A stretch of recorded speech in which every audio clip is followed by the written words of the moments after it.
Good morning बच्चों। कक्षा 12 के सभी छात्र छात्राएं ध्यान दें कि मैं आपको नौका विहार पंत जी का पढ़ा रही थी, जिसका आज मैं दूसरा पद पढ़ाने जा रही हूं, जिसे आप ध्यान से सुनिएगा, समझिएगा, उनके प्रश्नों के उत्तर कॉपी में लिखिएगा। देखिए पर चांदनी रात का प्रथम प्रहर, हम चले नाव लेकर सत्वर, सिकता की सिस्मित सीपी पर, मोती की ज्योत्सना रही बिचर, लो पाले चढ़ी उठा लंगर। बच्चों शब्द अर्थ देखिए।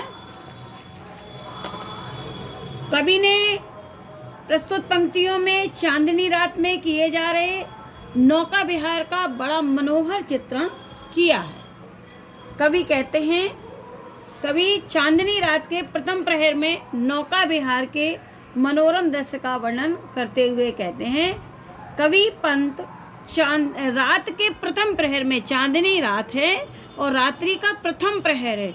बच्चों 24 घंटे में 8 प्रहर होते हैं, 4 रात में और 4 दिन में। प्रथम प्रहर है जो ग्रीष्म ऋतु में 7 से 10 का वर्णन होता है, तो प्रथम प्रहर है, चांदनी रात है, रात्रि का प्रथम प्रहर है। कवि कहते हैं कि हम चले नाव लेकर सत्वर, सत्वर माने शीघ्र, जल्दी, हम शीघ्र ही अपनी नाव को लेकर तेजी से गंगा में आगे बढ़े।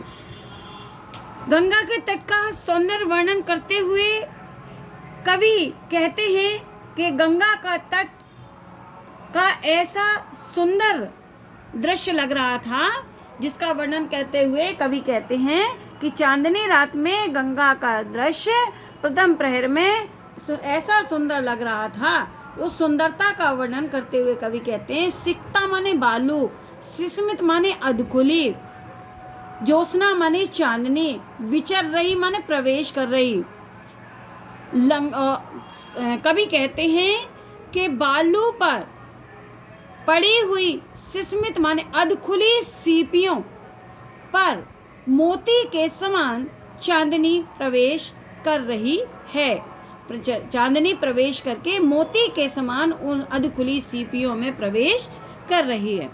बालू पर पड़ी हुई अधखुली सीपियों में जो चांदनी प्रवेश कर रही है, वह मोती के समान चमक रही है। कवि कहता है, ऐसा लग रहा है मानो मुस्कुराती हुई अधखुली हुई रेतीली सीपी पर चंद्रमा रूपी मोती की चमक उस सीपियों में प्रवेश कर रही हो। ठीक है। लो पाले चढ़ी उठा लंगर। ऐसे सुरम्य वातावरण में गंगा में जो नावें खड़ी थी, उनके पाले खुल गए, उनके पाले चढ़ गए। नौका विहार के लिए, नौका में विहार करने के लिए उन नावों के पाले चढ़ गए और उन्होंने अपने लंगर उठा लिए। कवि कहता है कि गंगा के ऐसे सुरम्य वातावरण में नौका विहार के लिए हमने अपनी नाव के पाले चढ़ा लिए और लंगर को खोल दिया। मृदु मंद मंद मंथर मंथर लघु तरणी, हंसिनी सी सुंदर। मृदु माने कोमल, मंद मंद माने भी धीरे धीरे, और मंथर मंथर माने भी धीरे धीरे।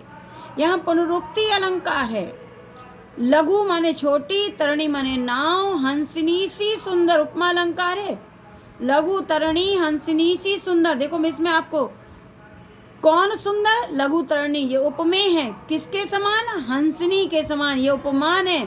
सुंदर क्या है? साधारण धर्म, और सी क्या है? वाचक। ये देखिए एक और उदाहरण भी हमने आपको बता दिया।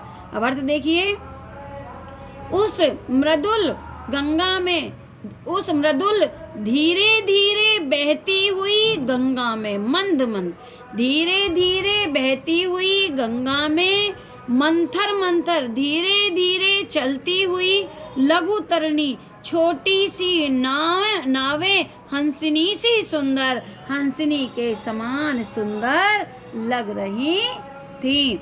यहाँ से ये देखिए कि कवि कहता है कि धीरे धीरे बहती हुई गंगा में धीरे धीरे चलती हुई हमारी नावें हंसनी के समान सुंदर लग रही हैं। तिर रही खोल पालों के पर, जो अपने अपने पालों रूपी पंखों को खोल कर धीरे धीरे तैर रही हो। जो धीरे धीरे गंगा बहती हुई गंगा में धीरे धीरे चलती हुई जो नाव थी वो हंसनी के समान लग रही थी। ऐसी लग रही थी मानो उन छोटी छोटी हंसनियों ने अपने पाले रूपी पंखों को धीरे धीरे बहती हुई गंगा में खोल लिया हो।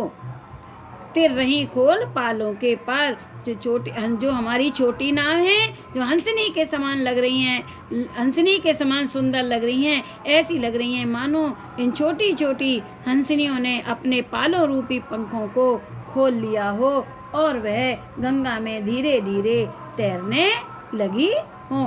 हंसनी के समान सुंदर लग रही हैं। अब यहाँ अंडरलाइन करिए।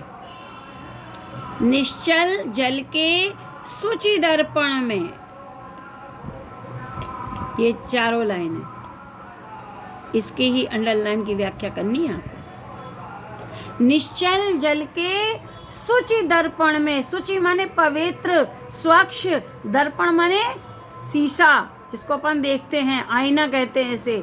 बिंबित माने प्रतिबिंबित हो रहे हैं। रजत माने चांदी के समान। पुनिर माने किनारे, निर्भर जो, और दोहरे ऊंचे लगते क्षणभर। कवि कहता है कि निश्चल, गंगा का जल शांत और निश्चल है। निश्चल जल, गंगा का जल निश्चल और शांत है। शांत यानी गतिहीन है, कम धीरे धीरे गति में बह रहा है। सूचि दर्पण, जो दर्पण के समान सुशोभित हो रहा है, जो दर्पण के समान सुशोभित हो रहा है। और बिंबित और रजित पुनर्निर्मल, उस स्वच्छ दर्पण में चांदनी के समान, चांदी के समान रेतीला तट, रेत से भरा हुआ तट सुशोभित हो रहा है। दोहरे ऊंचे लगते क्षण भर, जो कुछ ही क्षण में दुगने ऊंचे लगने लगते हैं, क्योंकि ना आगे को बढ़ रही है। तो कवि कहता है उस शांत निश्चल जल के पवित्र दर्पण, सुंदर दर्पण की तरह जो तट प्रतिबिंबित हो रहा है, उसमें चांदी के समान ये जो किनारे हैं कुछ ही क्षण में दुगने ऊंचे लगने लगते हैं।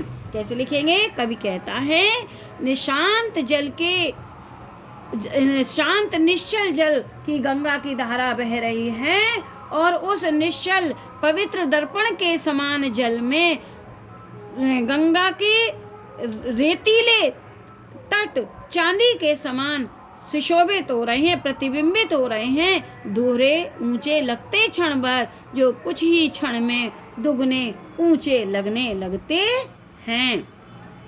काला काकर का राजभवन जल में सोया, जल में निश्चित प्रबंध। काला काकर का राजभवन सोया, जल में निश्चिंत प्रमन। पलकों पर वैभव स्वप्न सघन। कवि क्या कहते हैं कि उदय पर काला काकर नामक प्रतिष्ठित व्यक्ति का राजभवन बना हुआ था, जो उस जल में प्रतिबिंबित हो रहा था। तो वो कैसा लग रहा था उस सुंदर गंगा के तट पर पड़ता हुआ प्रतिबिंब उसका। तो कवि कहता है कि गंगा तट पर सुशोभित काला काकर का राजभवन उस जल में प्रतिबिंबित होकर झलक रहा है। वह प्रतिबिंब ऐसा लग रहा है मानो ये राजभवन, ये काला काकर का राजभवन गंगा रूपी जल की सैया पर निश्चिंत होकर सो रहा हो। ठीक है, प्रमन माने शांत, निश्चिंत होकर शांति से सो रहा हो। पलकों पर वैभव स्वप्न सघन, जो अपनी झुकी हुई पलकों में अपने वैभव के सपनों को देख रहा हो। या ऐसे लग देंगे उसकी झुकी हुई पलकें मानो उस वैभव रूपी, उसकी झुकी हुई पलकों में वैभव रूपी घने स्वप्न तैर रहे हों। जो काला काकर का राजभवन जो प्रतिबिंबित हो रहा था वह ऐसा लग रहा था, वह जल में पड़ता हुआ राजभवन ऐसा लग रहा था मानो उस गंगा के जल रूपी सैया पर शांति से सो रहा हो और अपनी झुकी हुई पलकों में अपने सघन वैभव के स्वप्नों को देख रहा हो, या उसकी पलकों में उसकी अपने वैभव के स्वप्न तैर रहे हों, या उसकी झुकी हुई पलकों में उसके वैभव के स्वप्न तैर रहे हों, या वे अपने पलकों में अपनी वैभव के सघन सपनों को देख रहा हो। कुछ भी लिख सकते हैं बच्चों, ठीक है। ये आपका आज समाप्त हो गया है। अब मैं आपको इसके क्वेश्चन आंसर दे रही हूँ जिसे आप लिखेंगे। उन क्वेश्चन आंसरों को आपको अपनी कॉपी में करना है। क्वेश्चन आंसर देखिए, कक्षा 12 ये हिंदी है, नौका विहार, चांदनी रात का ये पैरा है। प्रश्न नंबर का देखिए, पद्यांश के पाठ और कवि का नाम लिखिए, ये आपको करना है, ठीक है। दूसरा प्रश्न है रेखांकित अंश की व्याख्या कीजिए। तीसरा प्रश्न है कवि नौका विहार के लिए कब निकलता है। चौथा प्रश्न है गंगा के तट के सौंदर्य का वर्णन करते हुए कवि क्या कहते हैं। पांचवा प्रश्न है गंगा के तट पर स्थित राजभवन के सौंदर्य का कवि ने किस प्रकार वर्णन किया है। बच्चों ये आपको करना है और अब आगे आपको मैं कल पढ़ाऊंगी, इसको ज़रूर कॉपी में कर लीजिएगा। Thank you.